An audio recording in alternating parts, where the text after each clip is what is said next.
Right, guys. Okay, so effect graphics, Inkscape. Okay, we should have something that looks like this. Yeah, lesson 1, 3, 4, lesson 5, lesson 6, lesson 7, and today we are working on this. Yeah, lesson 8, some sweets. We've made our family, we've made our pets. Now we need to give them something tasty to eat. Your portfolio. Yeah, we should have these PDF files. Yeah, our family, 1, 2, 3, 4. Our pets as PDFs, our pets collage, and this is what we're going to do today. Yeah, you should have uploaded your portfolio twice by now. Yeah, this lesson comes after checkpoint 2, so you should have uploaded once, I think, here, and then again, I think, after this. Yeah, so we're now working towards checkpoint 3. Right, okay, so how do we do this? It's a good question. Let me show you. Okay, new document, and you can save it straight away. Lesson 8, part 1, sweets. Okay, this should be an SVG file.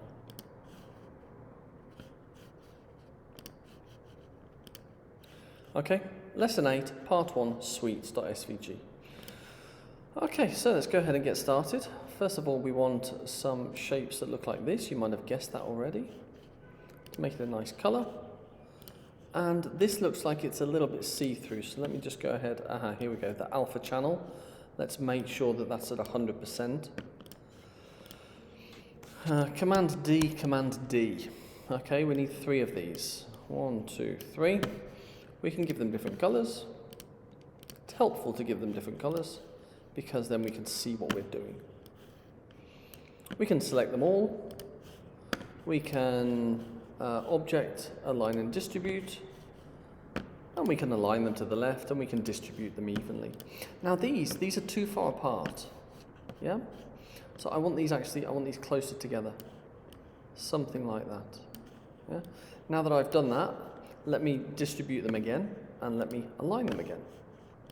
Now here the Z order is important. Yeah? If you don't know what I mean by Z order, it's because you haven't done your homework. This should be at the back, this should be on top of it, and this should be at the front.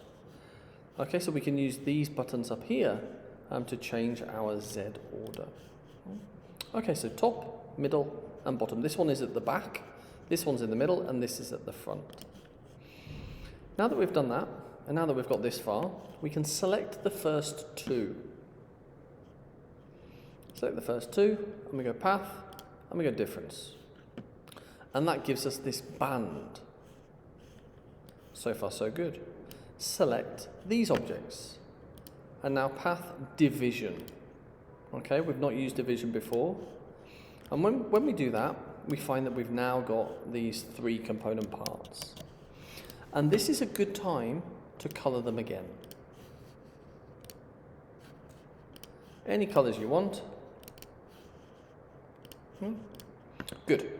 Okay, so far, so good. Now, this next bit is tricky.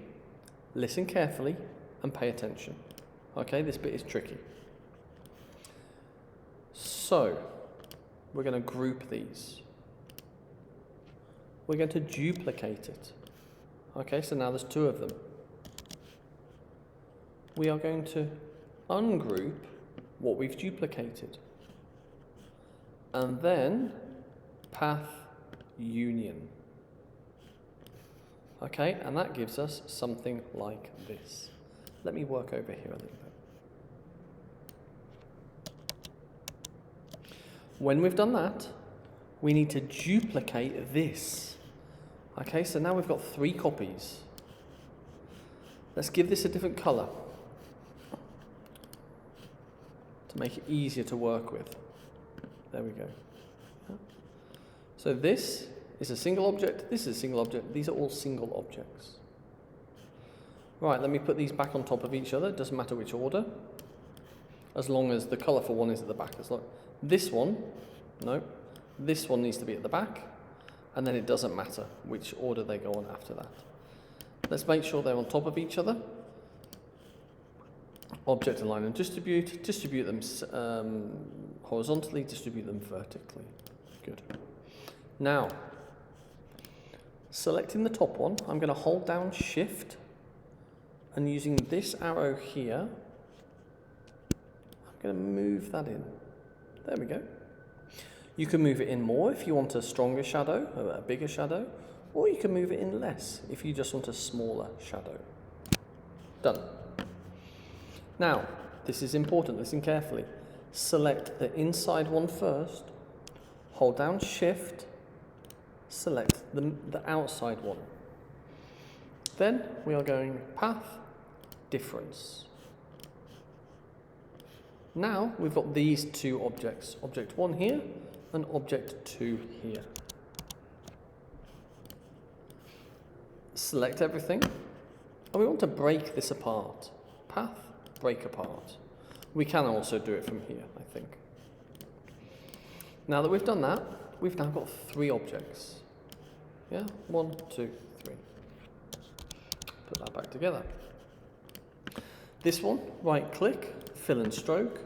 This needs to be white, but it also needs to be see-through, about 50%.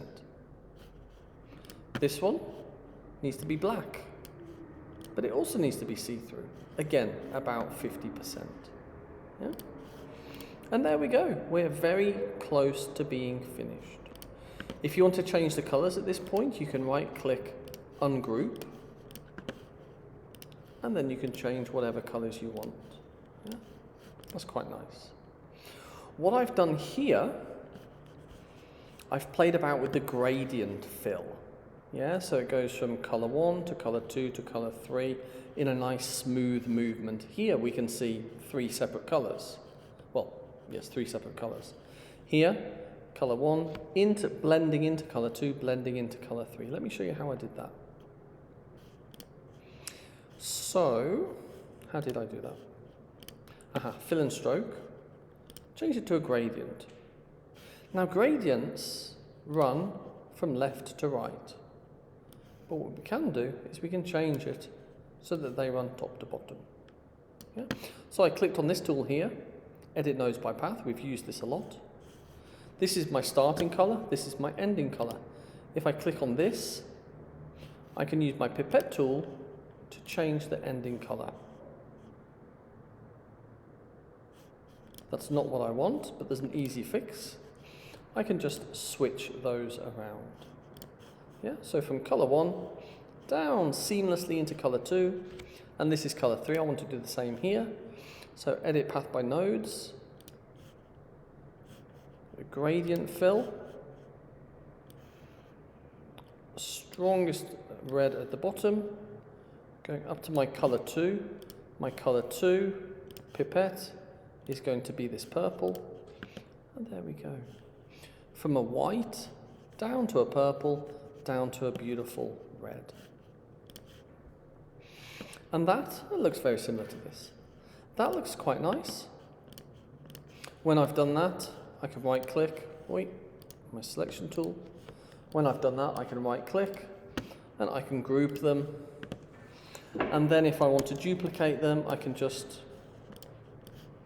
Command D, then I can break them apart, yes, just ungroup them, and then from here I can change the colour so that I've got 6 which I can put on one page, underline beautifully, and then I can save this as an SVG file.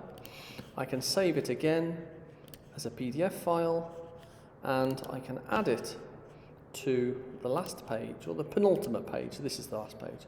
I can add it to the penultimate page of my portfolio because we will submit this as part of checkpoint 3. Right, there we go. Have fun with that, and I'll see you in part 2.